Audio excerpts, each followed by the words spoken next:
Welcome back to the Story for Kids, discovering the Bible from beginning to end. Chapter 7, The Battle Begins. Moses, the servant of the Lord, died. After that, the Lord spoke to Joshua, the son of Nun. Joshua was Moses' helper. The Lord said to Joshua, "My servant is now dead. Now then, I want you and all these people to get ready to go across the Jordan River. I want all of you to go into the land I am about to give to the Israelites. I will give all of you every place you walk on, just as I promised Moses. Joshua, no one will be able to oppose you as long as you live. I will be with you just as I was with Moses. I will never leave you. I will never desert you. Be strong and brave. You will lead these people. They will take the land at their very own. It is the land I promised to give their people of long ago. Be strong and very brave. Make sure you obey the whole law my servant Moses gave you. Do not turn away from it to the right or the left. Then you will have success everywhere you go." So Joshua gave orders to the officers of the people. He said, "Go through the camp. Tell the people, get your supplies ready. 3 days from now you will go across the Jordan River right here. You will go in and take over the land. The Lord your God is giving it to you as your very own." Joshua remembered that the people in Canaan were very strong. He sent spies into Jericho, one of the towns in Canaan, that God wanted the Israelites to take over. The spies would make sure everything was safe. When the spies got to Jericho, they met a woman named Rahab. She knew about God and his plan, and she decided to keep the spies safe. The king of Jericho was told, "Look, some of the Israelites have come here tonight. They have come to check out the land." So the king sent a message to Rahab. It said, Bring out the men who came into your house. They have come to check out the whole land." But the woman had hidden the 2 men. She said, "It's true that the men came here, but I didn't know where they had come from. They left at sunset, when it was time to close the city gate. I don't know which way they went. Go after them quickly. You might catch up with them." But in fact, she had taken them up on the roof. There, she had hidden them under some flax she had piled up. The king's men left to hunt down the spies. They took the road that leads to where the Jordan River can be crossed. As soon as they had gone out of the city, the gate was shut. Rahab went up on the roof before the spies settled down for the night. She said to them, "I know the Lord has given you this land. We are very much afraid of you. Everyone who lives in this country is weak with fear because of you. We've heard how the Lord dried up the Red Sea for you when you came out of Egypt. Because of you, we aren't brave anymore. The Lord your God is the God who rules in heaven above and the earth below. Now then, please give me your word. Promise me in the name of the Lord that you will be kind to my family. I've been kind to you. Promise me that you will spare the lives of my father and mother. Spare my brothers and sisters. Also spare everyone in their families. Promise that you won't put any of us to death." So the men made a promise to her.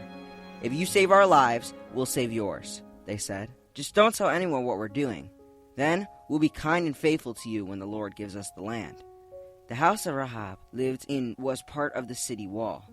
So she let the spies down the rope through the window. She said to them, "Go up into the hills. The men chasing you won't be able to find you. Hide yourselves there for 3 days until they return. Then you can be on your way." When the spies left, they went up into the hills. They stayed there for 3 days. By that time, the men chasing them had started searching along the road. They couldn't find them, so they returned. Then the 2 spies started back. They went down out of the hills. They went across the Jordan River. They came to Joshua, the son of Nun. They told him everything that had happened to them. Joshua liked the spies' report. He knew it meant God would be taking care of them once they started fighting in Canaan. Joshua had all the Israelites prepare for what God would do, and they got ready to attack Jericho. God told Joshua his plan for capturing the city. This is what happened when the Israelites came to the city of Jericho and the gates were shut tight. Joshua had given an order to the army. He had said, "Don't give a war cry. Don't raise your voices. Don't say a word until the day I tell you to shout. Then shout." So he had the ark of the Lord carried around the city once. Then the army returned to camp. They spent the night there. Joshua got up early the next morning. The priests went and got the ark of the Lord. The 7 priests carrying the 7 trumpets started out. They marched in front of the ark of the Lord. They blew the trumpets. Some of the fighting men marched ahead of them. The others followed behind the ark and guarded all of them. The priests kept blowing the trumpets.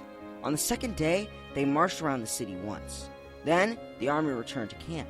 They did all those things for 6 days.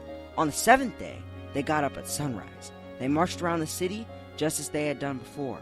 But on that day, they went around it 7 times. On the 7th time around, the priest blew a long blast of the trumpets. Then Joshua gave a command to the army. He said, "Shout! The Lord has given you the city!" The priest blew the trumpets. As soon as the army heard the sound, they gave a loud shout. Then the wall fell down. Everyone charged straight in, so they took the city. The young men who had checked out the land went into Rahab's house. They brought her out along with her parents and brothers and sisters. They brought out everyone else there with her. They put them in a place outside the camp of Israel. Then they burned the whole city and everything in it.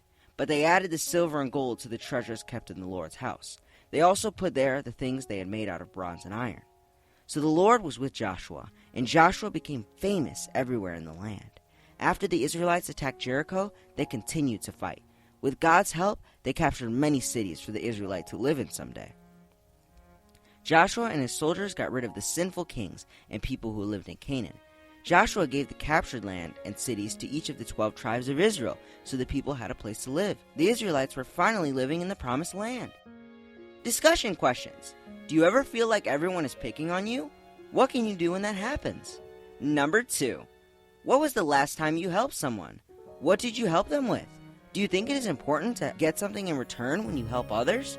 Number 3. When you thank God for everything He has given you, what do you say or do? Sing, jump around, shout for joy?